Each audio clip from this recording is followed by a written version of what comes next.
Good morning, welcome to our channel. నేను చైతన్యాని. వాళ్ళ మనతో పాటు సంజయ్ గారు ఉన్నారు. తమిళనాడు ఎలక్షన్స్ పైన సర్వే చేసి దానిపైన డీప్ అనాలిసిస్ చేయడానికి వాళ్ళ మనతో పాటు సంజయ్ గారు ఉన్నారు. సంజయ్ గారు నమస్కారం. నమస్తే చైతన్య గారు. సార్, ఏంటి రాత్రి ప్రదీప్ జోషి ఏదైతే సర్వే రిపోర్ట్స్ ఇచ్చారో లేకపోతే ప్రెడిక్షన్ ఇచ్చారో దాన్ని మనం ఎట్లా కన్సిడర్ చేయొచ్చు సార్? ఎందుకంటే ఆల్ ఆఫ్ ఏ సడన్ అన్ని సర్వేస్ అన్ని ఏమో డిఎంకే వైపు ఉన్నాయి, కాకపోతే ఈ టీవీకేది ఆల్ ఆఫ్ ఏ సడన్ రాత్రి రాత్రి టీవీకే గురించి చర్చ తేడానికి చేశారా, లేకపోతే ఏమైనా మ్యాలిపులేషన్స్ జరిగినాయా ఆల్రెడీ, లేకపోతే పబ్లిక్ లో నిజంగానే ఆ రియాక్షన్స్ ఉందంటారా? అంటే ప్రదీప్ జోషి గారు చేసిన ప్రొడిక్షన్ వచ్చేసి మీరన్నట్లుగానే కాదు. యాక్చువల్లీ అన్ని ఎగ్జిట్ పోల్స్ ఒక రకంగా, ఆయన చెప్పిన ప్రిడిక్షన్ ఒక రకంగా ఉండటం ద్వారా అది మ్యానిపులేట్ చేయటంగో లేకుంటేనేమో ఆ దృష్టి మరల్చే ప్రయత్నానికో దారితీస్తుంది తప్ప, ఇక్కడ ఆయన చేసిన ప్రిడిక్షన్ లో ఏ మేరకు ఒక స్పష్టత ఉంటుంది అంటే ఆయన ఏ మేరకు ఆయన ఎలా కాల్కులేట్ చేయగలిగాడు, ఏ మేరకు ఆయన దాంట్లో నిబద్ధత ఉంటుందనేది మాత్రం ఒక ప్రశ్నార్థకంగానే ఉంటుందండి. ఎందుకంటే మేము కూడా దాదాపు 3 నెలలుగా గ్రౌండ్ లెవెల్లో తిరుగుతున్నాము.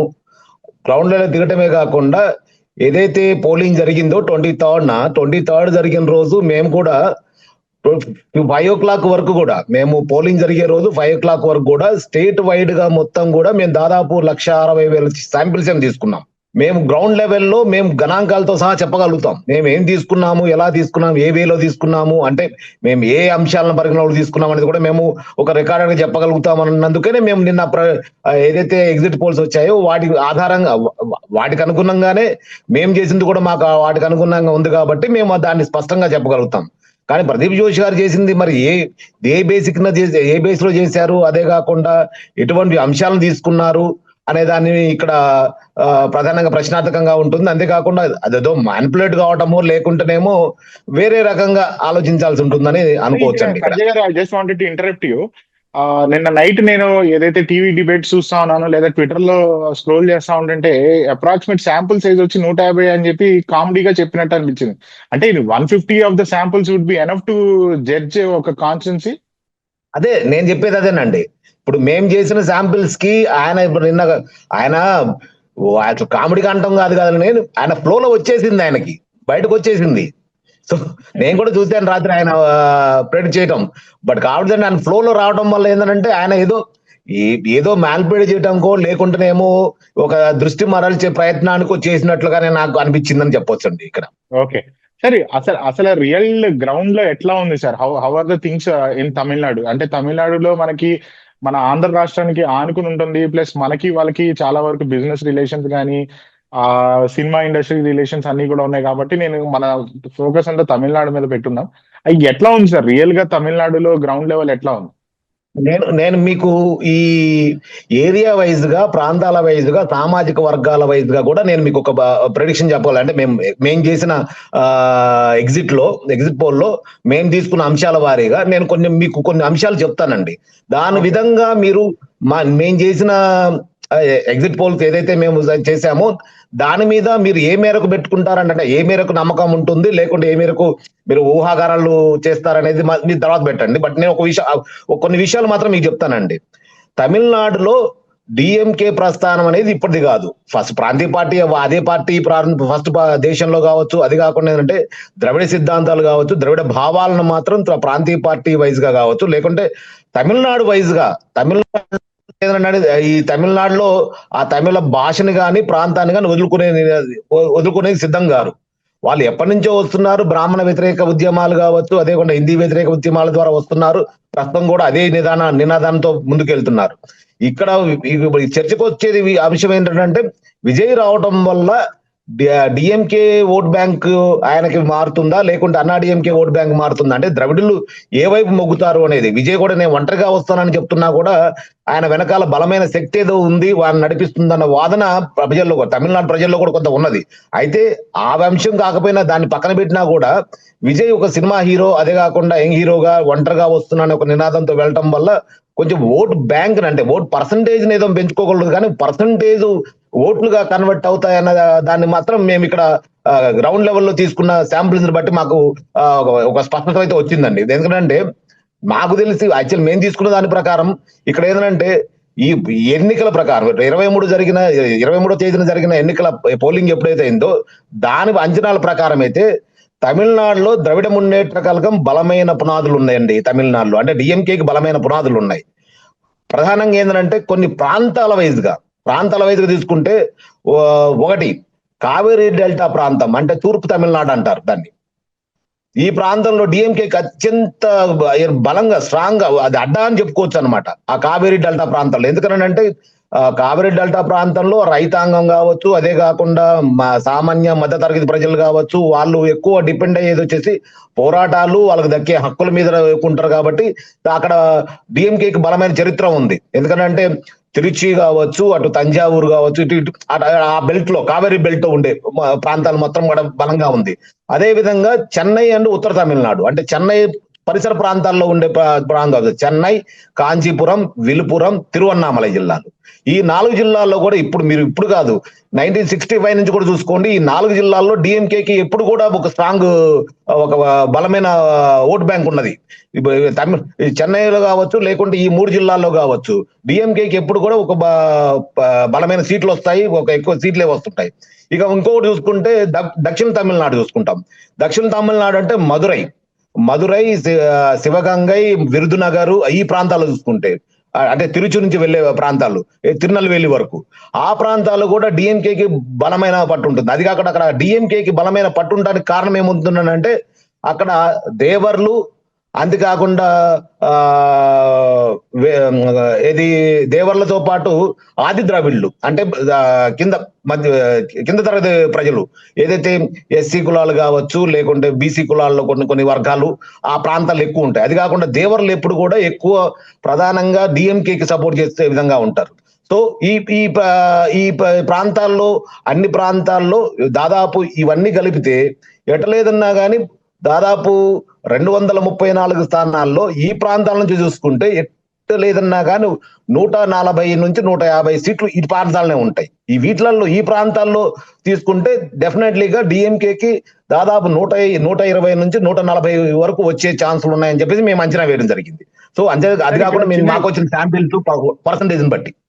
సో ఇంకోటి ఏంటంటే తెలుగు అంటే తమిళనాడులో ఏదైతే తమిళనాడుకి ఆంధ్రాకి బార్డర్ లో ఉన్న తెలుగు ఓటర్స్ ఉన్నారో వాళ్ళు ఎటువైపు ముక్కు చూపున్నారు సార్? ఇక్కడ తెలుగు విషయం చెప్తాను. తెలుగు విషయం అంటే ఆటోమేటిక్ గా ఇప్పుడు దాదాపు 2026 ఎన్నికల సమయానికి తెలుగు ఓటర్ల శాతం దాదాపు 10 నుంచి 10.6% వరకు ఉన్నట్టుగా ఈ ఎన్నికల ఓటర్ల జాబితా ప్రకారం మనకు తెలిసింది సార్. అంటే దాదాపు 1,64,00,000 మంది ఓటర్లు తమిళనాడులో ఉన్నారు, తెలుగు ఓటర్లు 1,64,00,000 మంది ఉన్నట్టుగా మనకు ఒక గణాంకాల వారికి మనం చెప్పడం జరిగింది. వీరందరూ కూడా ప్రధానంగా అన్నా డిఎంకేకి ఎప్పుడు కూడా 2 వైపుల మొగ్గు చూపుతారు. ఈ 2 వైపుల మొగ్గు చూపే విధానంలో ఇక్కడ ఏమవుతుందనంటే అన్నా డిఎంకే హయాంలో తెలుగు వాళ్ళకి కొన్ని ఎక్కువ సీట్లు అంటే ఎమ్మెల్యే పోటీ చేసేందుకు ఎమ్మెల్యే స్థానాలు ఎక్కువ కేటాయించినా కూడా వాళ్ళకి ఒక గవర్నమెంట్ ఫామ్ చేసినప్పుడు గతంలో జరిగిన అనుభవాల దృష్ట్యా గవర్నమెంట్ ఫామ్ చేసినప్పుడు వాళ్ళకి ప్రాధాన్యత ఇవ్వలేదు. అంటే మినిస్ట్రీలో కావచ్చు, లేకుంటే ప్రభుత్వంలో కావచ్చు, ఇక్కడ ప్రాధాన్యత ఇవ్వలేదన్న ఒక వెలిత అనేది తెలుగు వాళ్ళలో ఉన్నట్టుగా కనిపించింది సార్. ఎందుకంటే తెలుగు రాజకీయాల్లో అంటే తెలుగు వారి రాజకీయాల్లో కనిపించింది, రాజకీయాల్లో తెలుగు వారి పాత్ర పైన కనిపించింది అని అనుకోవచ్చు. అందుకనే డిఎంకే ఈసారి కూడా ఎన్నికల్లో దాదాపు 17 మందికేమో తెలుగు వారికి సీట్లు ఇచ్చింది. వాళ్ళు 24 మందికి ఇచ్చారు అన్నా డిఎంకే కూటమి నుంచి, వీళ్ళు 17 మందికి ఇచ్చారు. సో ఈ 17 మందికి ఇవ్వడంలో ఏది డిఎంకే అదే గత ప్రభుత్వంలో ఇది ప్రస్తుతం ఉన్న అధికార ప్రభుత్వంలో తెలుగు వారు దాదాపు 6 మంత్రులు ఉన్నారు మంత్రివర్గంలో, 6 ఉన్నారు. అంతేకాకుండా ఎమ్మెల్యేలు కూడా దాదాపు 10 మంది ఎమ్మెల్యేలు ఉన్నారు. అది కాకుండా ప్రాంతాల వారికి ఎంపీలు కూడా 2 తెలుగు ఎంపీలు ఉండటం జరిగింది. అంటే వాళ్ళకి ప్రాధాన్యత, తెలుగు వారికి ప్రాధాన్యత ఎక్కువ. అంటే ప్రభుత్వంలో కావచ్చు, పార్టీల్లో కావచ్చు ప్రాధాన్యత ఎప్పుడే ఇస్తున్నారనే దాన్ని తెలుగు వారికి వస్త అంచనా వేసి ఈసారి తెలుగు వారు ఎక్కువ డిఎంకేకి ఓట్ పర్సంటేజ్ మారినట్టుగా మేము గమనించాం సార్. ఎందుకనంటే తెలుగు వారికి అది కాకుండా ఇంకోటి ఉంటుంది ఏంటంటే ఈ ఇప్పుడు జరిగిన ఎన్నికల్లో గతంలో జగన్ గారు అంటే జగన్ గారు ముఖ్యమంత్రిగా ఉన్నప్పుడు, వైఎస్ జగన్ గారు ముఖ్యమంత్రిగా ఉన్నప్పుడు జగన్ గారికి స్టాలిన్ కి, అక్కడ ముఖ్యమంత్రిగా ఉన్న స్టాలిన్ కి అంటే జగన్ గారు ప్రమాణ స్వీకారానికి స్టాలిన్ గారిని పిలవడం జరిగింది తమిళనాడు నుంచి. అప్పుడున్న అన్నాడీఎంకే ప్రభుత్వం నుంచి పిలవలేదు, అది ప్రతిపక్షంలో ఉన్న వ్యక్తిని పిలిచాడు. అంటే స్టాలిన్ కి జగన్ గారికి ఉన్న సత్సంబాలు కావచ్చు, లేకుంటే స్నేహబంధాలు కావచ్చు, వారికి ఉన్న మిత్రబంధం ద్వారా స్టాలిన్ కి జగన్ గారితో ఉన్న ఒక సఖ్యత వల్ల ఇప్పుడు జగన్ అంటే తెలుగు వారిలో ఎక్కువ జగన్ అభిమానించే వాళ్ళలో కూడా ఎక్కువ శాతం డిఎంకేకి మధ్యలో నడుతుంది. అదే జగన్ ఓటు బ్యాంక్ ఎక్కడ డిఎంకేకి మారుతుందో ఉన్న ఒక అనుమానంతోనే విజయ్ కూడా ఒకసారి ఒక ప్రచారంలో జగన్ ఫోటో పెట్టుకొని నేను ఒక ఇది నాకు ఓట్ బ్యాంక్ నాకు వస్తుంది అంటే ఓట్లు నాకు వేయండి అని ఒక ప్రచారాన్ని కూడా చేయడం జరిగింది. అయితే అది అక్కడ విఫలమైందని చెప్పొచ్చు. ఎందుకంటే జగన్ ఎట్టి పరిస్థితుల్లోనూ ఆయన ఎప్పుడు కూడా జగన్ గారు ఎప్పుడు కూడా ఆయనకి ఒకరికి ఓటేయండి అని చెప్పి లేకుంటే ఒక పార్టీకి మద్దతు ఇస్తానని ఎప్పుడు చెప్పలేదు.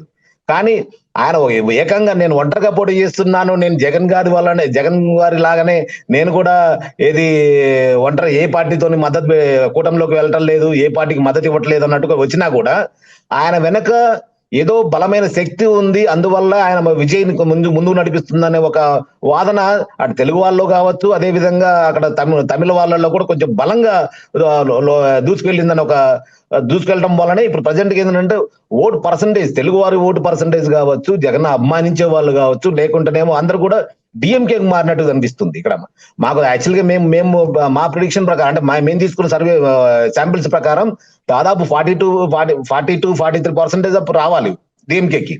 బట్ ఏ మేరకు ఓటు కన్వర్ట్ అవుతుందని మరి అంటే పర్సంటేజ్ కన్వర్ట్ అవుతుందని మనం చెప్పలేము. కానీ మేము తీసుకున్న అంచనాల ప్రకారం అయితే డిఎంకే కంపల్సరీ ఉంటుందనేది ఏంటంటే ఇంకోటి ఏంటంటే ఈసారి మనం డిఎంకే కలిసి వచ్చిన అంశం ఏంటంటే కొంగునాడు అనే బెల్ట్ కోయంబత్తూర్ సైడ్ ఉంటుందంట. కొంగునాడు బెల్ట్, ఆ కొంగునాడు పార్టీ సపరేట్ గా పార్టీ కూడా ఉంది. ఆ కొంగునాడు బెల్ట్ అంటే ఐ థింక్ గవర్నర్లు కావచ్చు, తర్వాత ఏది కొన్ని కులాల వాళ్ళు, కొన్ని సామాజిక వర్గాల వారు అక్కడ ఎక్కువ ప్రాంతం ఉండేవారు, అది కొంగునాడుగా పిలుస్తారు. ఇలా ఆ బెల్ట్ లో ఉన్న ఎప్పుడు కూడా అన్నాడీఎంకేకి ఎక్కువ మద్దతుగా ఉంటుంది ఆ ఓటర్లందరూ కూడా, కొంగునాడులో ఉండే వాళ్ళందరూ కూడా. కానీ కొంగునాడు బెల్ట్ లో కూడా కొంత పర్సంటేజ్ అంటే అన్నాడీఎంకే నుంచి ఇప్పుడు అంటే బీజేపీ అలయన్స్ తో అన్నాడీఎంకే వెళ్ళటం వల్ల గతంలో మేము నష్టపోయాము, మళ్ళీ ఇంకోసారి నష్టపోవడానికి మేము సిద్ధంగా లేము అన్న ఒక ఆలోచనతోని వీళ్ళు డిఎంకే కొంచెం పర్సంటేజ్ మారినట్టు, కొంగునాడు నుంచి కూడా మారినట్టు. ఏదైతే డీలిమిటేషన్ బిల్లు ఏదైతే తమిళనాడు నుంచి బాగా అపోజ్ చేశారో అది ఎంత వరకు ఎలక్షన్స్ లో మేజర్ రోల్ ప్లే చేసింది? ఎందుకంటే DMK was the major party in parliament opposite కదా, దాని ఇంపాక్ట్ ఏమైనా చూపించిందా? ఎస్, యాక్చువల్ గా తమిళనాడుని పరిగణలోకి తీసుకొని, తమిళనాడుని పశ్చిమ బెంగాల్ని పరిగణలోకి తీసుకొని మహిళా బిల్లు పేరుతో డీలిమిటేషన్ ఒక తీర్మానం పెట్టి బిల్లును పెట్టి అది దాన్ని బిల్లు ఓకే చేద్దామన్న ఆలోచనతోనే కేంద్ర మహిళా పార్లమెంట్ లో అది వీగిపోవడం జరిగింది. కానీ ఆ ప్రభావం తమిళనాడులో బీజేపీ చేసిన ప్రయత్నాన్ని తమిళనాడులో మహిళలు నిర్బంధంగా ఈ ఓట్ బ్యాంక్ ద్వారా చూపించారని మనం అనుకోవచ్చు. ఎందుకనంటే తమిళనాడులోని మహిళలకు ప్రస్తుతం ఉన్న ప్రభుత్వం మీద వ్యతిరేకత అనేది పెద్దగా ఏం లేదు.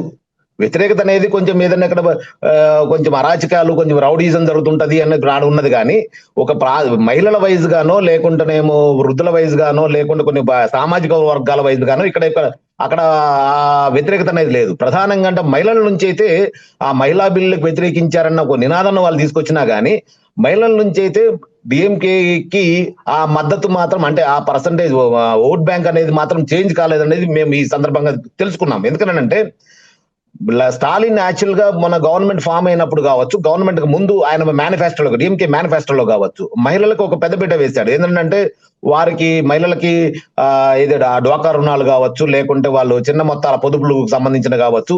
అదే విధంగా అక్కడ ప్రధానంగా మహిళలు ఎక్కువగా ఆకర్షించడానికి కారణం ఒకటే అంశం చెప్పుకోవచ్చు. దాదాపు 2,60,00,000 రేషన్ కార్డ్స్ ఉన్నాయండి. రేషన్ కార్డ్స్ ద్వారా ఆయన ఎవ్రీ మంత్ మహిళల అకౌంట్లలో, రేషన్ కార్డు యజమానులు ఎవరైనా సరే కానీ మహిళల అకౌంట్లలో, ఆ రేషన్ కార్డులో ఉండే మహిళ ఎవరైతే ఉంటారో ఆ మహిళల అకౌంట్ లో మంత్లీ 1,000 రూపాయలు వేసుకుంటూ వచ్చాడు. అది నిత్యావసర వస్తువులు విత్తునే 1,000 రూపాయలు వేసుకుంటూ వచ్చాడు. దాన్ని ఈ సంవత్సరం నుంచి 2,500, 3,000 పెంచుతానని చెప్పేసి మళ్ళీ మనం మేనిఫెస్టోలో పెట్టడం జరిగింది. సో ఇంట్లో ఉండే మహిళలు కావచ్చు, లేకుంటే మహిళల భద్రత విషయంలో కావచ్చు, అదే విధంగా మహిళలకు ఏదన్నా సాధికారత, మహిళలకు ఏదన్నా ఇది డ్వాక్రా రుణాలు కావచ్చు, చిన్న మొత్తాల పొదుపులు కావచ్చు, ఇట్లాంటి విషయాల్లో మహిళలకు ఆయన ఎప్పుడు గత ప్రభుత్వంలో కాస్త ఫేవర్ గానే ఉంది ప్రభుత్వం అన్నట్టుగానే మహిళలు భావిస్తున్నట్లు తెలిసిందండి. ఎందుకంటే ఇప్పుడు ప్రజెంట్ ఇంకోటి ఏంటంటే ప్రాంతీయవాదాన్ని కాదు, ప్రాంతీయవాదం మీద ఏదైతే జాతీయవాదాన్ని రుద్దే ప్రయత్నాన్ని డిఎంకే ఎండగట్టింది. అంతేకాకుండా అది బిల్లు వీగిపోగానే ఏదైతే స్టాలిన్ చేసిన ఒక స్టేట్మెంట్ తమిళనాడు మహిళల్లో కూడా ఒక ప్రభావం చూపించిందని చెప్పుకోవచ్చు. అంటే స్టాలిన్ క్లియర్ చెప్పాడు అనమాట, ఇది మహిళా వ్యతిరేక బిల్లు కాదు, మహిళా బిల్లుని తీసుకొస్తే గతంలో 2023లో బిల్లు తీసుకొచ్చారు, ఆ బిల్లుని మేము ఓకే చేస్తాం, అదే తీసుకురామనండి. కానీ మహిళా బిల్లు పేరుతో వాళ్ళు చేస్తున్న ఈ కుట్రలైన డీలిమిటేషన్ ఉన్న ప్రయత్నాన్ని మేము దాన్ని ఖండించాం తప్ప మహిళలకు ఎప్పుడు మేము వ్యతిరేకం కాదు. రెండోది ఏంటంటే మన స్వాభిమానాన్ని, మన తమిళుల ఆత్మాభిమానాన్ని మనం ఎప్పుడు కూడా వదిలిపెట్టుకోకూడదు. మన మీద పెత్తనం చెలాయించాలని ప్రయత్నిస్తున్నారు వాళ్ళు, అందువల్లనే మేము వ్యతిరేకించాము. ఇప్పుడు మనం తమిళం ఢిల్లీ పీఠాన్ని మనం తమిళులు ఓడించగలిగాం, తమిళనాడు ఓడించింది అని ఒక స్టేట్మెంట్ ఇచ్చారు ఆయన. సో తమిళంలో ఎప్పుడు కూడా ఆత్మాభిమానం ఎక్కువ ఉంటుంది, భాష మీద కావచ్చు, లేకుంటే ప్రాంతం మీద కావచ్చు. ఈ ప్రభావం వల్లనే మహిళలు కావచ్చు, లేకుంటే తమిళులు ఏదైతే భాషకి ఎప్పుడు ఏదో ప్రాణం పెట్టే తమిళులు ఉంటారో వాళ్ళు ఇప్పుడు స్టాలిన్ కి అధికార ప్రభుత్వం మీద కొంచెం వ్యతిరేకత ఉన్నా కూడా ఆ అంశాల్లో స్టాలిన్ కి మద్దతు ఇచ్చారని మేము అనుకుంటున్నాం సార్. సార్ ఇక పోతే ఇక నాకు లాస్ట్ ఏదైతే ఈగర్ గా నేను మన ఇద్దరం ఆఫ్ ద రికార్డ్ చాలా సార్లు చర్చించాం కూడా మన ఇద్దరం కలిసినప్పుడు, అది ఏదైతే 6 తర్వాత లేదా పోలింగ్ క్లోజ్ అయిపోయిన తర్వాత ఎవరన్నా లైన్ లో ఉన్నారా, లేకపోతే ఆంధ్రప్రదేశ్ లాగా ఏమన్నా మిడ్ నైట్ ఓటింగ్ శాతం ఏమన్నా పెరిగిందా అనేది నాకున్న డౌట్, దాన్ని మీరు క్లారిఫై చేయాలి. డెఫినెట్లీ సార్, ఏపీలో జరిగినట్లుగా ఇక్కడ మిడ్ నైట్ వరకు ఏమి లైన్ లో లేరు. అది కాకుండా వాళ్ళు క్లియర్ గా చెప్పడం జరిగింది, అన్ని పార్టీలు కూడా క్లియర్ కట్ గా ఉన్నాయి. ఒకవేళ 5 తర్వాత ఉండే వాళ్ళు లేకుంటే 6 తర్వాత ఉండే లైన్ లో వాళ్ళు ఉన్నారని అంటే ఎంతమంది ఉన్నారో క్లియర్ గా కౌంట్ చేసి, ఎంతమంది ఓటర్ల నుంచి ఉన్నారో క్లియర్ గా కౌంట్ చేసి కౌంట్ వారీగానే ఓటు వేయించడం జరిగింది. దాని తర్వాత 6 తర్వాత ఐ థింక్ 6:30 వరకు 6:45 వరకు జరిగిందని చెప్పేసి వాళ్ళు ఏది రాష్ట్ర ఎన్నికల కమిషనర్ క్లియర్ గా చెప్పడం జరిగింది. సో తద్వారా ఏంటంటే ఆంధ్రప్రదేశ్ లో జరిగినట్లుగా రాత్రి 12 గంటల నుంచి లేకుండా 2 గంటల నుంచి తెల్లవారుజాము 4 గంటల వరకు పోలింగ్ అనేది జరగలేదు. అదే కాకుండా పోల్ పర్సంటేజ్ మారలేదు. అది కాకుండా అదనంగా మన ఓట్లు లెక్కించినప్పుడు అదనంగా ఓట్లు ఏమైనా వస్తాయని కూడా మేము అనుకోవట్లేదు సార్. అంటే ఓటింగ్ పర్సంటేజ్ ఏమైనా మారిందా సార్ ఆ రోజుకి వాళ్ళకి ఏమన్నా? లేదు సార్, ఇప్పటి వరకు అయితే ఓట్ పర్సంటేజ్ మారలేదు. ఫస్ట్ స్టార్టింగ్ లో చెప్పిన దాని ప్రకారం 83.0 చెప్పారు, తర్వాత 84% క్లియర్ కట్ గా 84% అనేది కూడా క్లియర్ గా చెప్పింది కూడా రాష్ట్ర ఎన్నికల కమిషన్ చెప్తే మాకు కూడా మీరు అడుగున్నట్టుగా మాకు అనుమానాలు వచ్చాయి. ఏకంగా సిఈసి కూడా ఎవరి ద్వారా చెప్పించింది? పిఐబి ద్వారా. పిఐబి చెప్తుందని అంటే రికార్డెడ్ లేకుంటే, వాళ్ళు గణాంకాలు లేకుండా రికార్డులు లేకుండా పిఐబి వెల్లడించడానికి అవసరం లేదు. ఎందుకంటే పిఐబి అనేది అండర్ గవర్నమెంట్ ఆఫ్ ఇండియా కాబట్టి, ప్రెస్ ఇన్ఫర్మేషన్ బ్యూరో అనేది వాళ్ళ కంట్రోల్లో ఉంటది కాబట్టి వాళ్ళు అనౌన్స్ చేసింది. సో అందువల్ల ఏంటంటే వాళ్ళు చెప్పిన దాని ప్రకారం ఓట్ పర్సంటేజ్ అయితే పెరగలేదు ఇప్పటి వరకు. ఇక కౌంటింగ్ దగ్గరకు వచ్చినప్పుడు ఓట్ పర్సంటేజ్ పెరిగిందని అంటే మీరు ఓకే వదిలేస్తున్నారు. ఇక మీలాంటి సర్వే సంస్థలు అప్పుడు ఇక అన్ని కూడా ఆపేసి చేసుకోవచ్చు ఇక. అంతే కదా సార్. యాక్చువల్ ఏంటంటే నిన్న కూడా మేము ఫస్ట్ బెంగాల్ ఎలక్షన్స్ మీద కూడా మేము ఫస్ట్ 23rd ఫస్ట్ జరిగిన మొదటి విడత పోలింగ్ మీద కూడా మేము సర్వే చేసినప్పుడు 60-40 అని చెప్పాం మేము.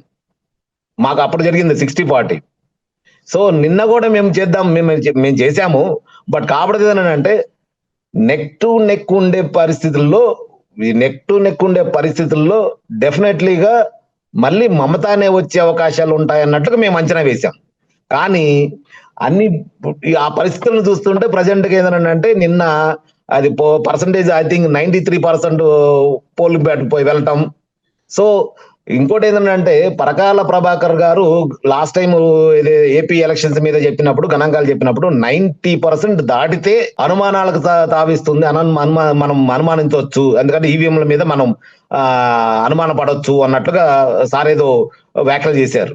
సో ఇప్పుడు అది కూడా అనుమాన పడాల్సి వస్తుంది. ఎందుకంటే ఫస్ట్ క్లారిఫికేషన్ ఇస్తాను నేను నా ఎక్స్పీరియన్స్ లో చెప్తున్నాను. ఏదైతే ఎస్ఐఆర్ ద్వారా నెంబర్స్ తీసేశారో ఆ నెంబర్స్ తీసేసిన తర్వాత ఏదైతే పోలింగ్ జరిగిందో, for example if you take out of 100 you take 10%, only 90 people become 100%, and out of it's 80 people come and vote, it becomes 90% కదా. అవును, అదే అదే సార్.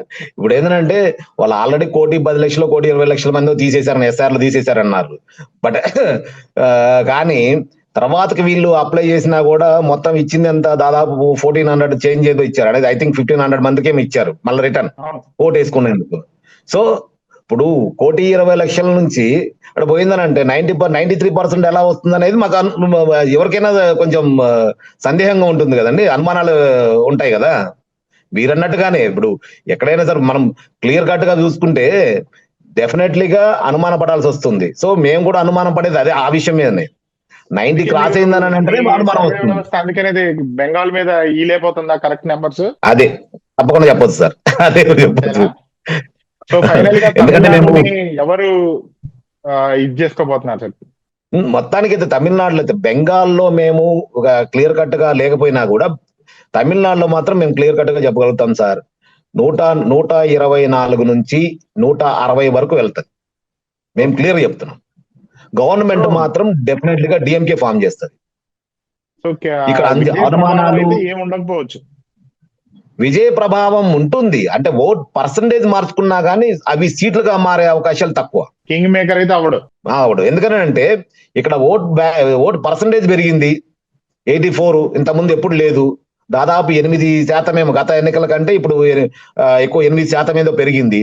సో ఆ 8%తో పాటు అటు అన్నా డిఎంకే నుంచో లేక డిఎంకే నుంచో ఇంకో 4% పెంచుకున్నాడంటే ఆయనకు 10%, 8 నుంచి 10-12% వచ్చి ఉంటాయి అంతే. 10%, 12%లో అతను సీరియస్ పొలిటీషియన్ గా ఉన్నాడా, లేకపోతే ఏమన్నా ఓన్లీ ఎలక్షన్స్ అప్పుడే వచ్చి పాలిటిక్స్ చేయాలని ఏమన్నా ఆలోచన ఉన్నాడా? యాక్చువల్ గా ఆయన అసలు పార్టీ అనౌన్స్ చేసినప్పుడు సీరియస్ పొలిటీషియన్ గానే కనిపించాడు.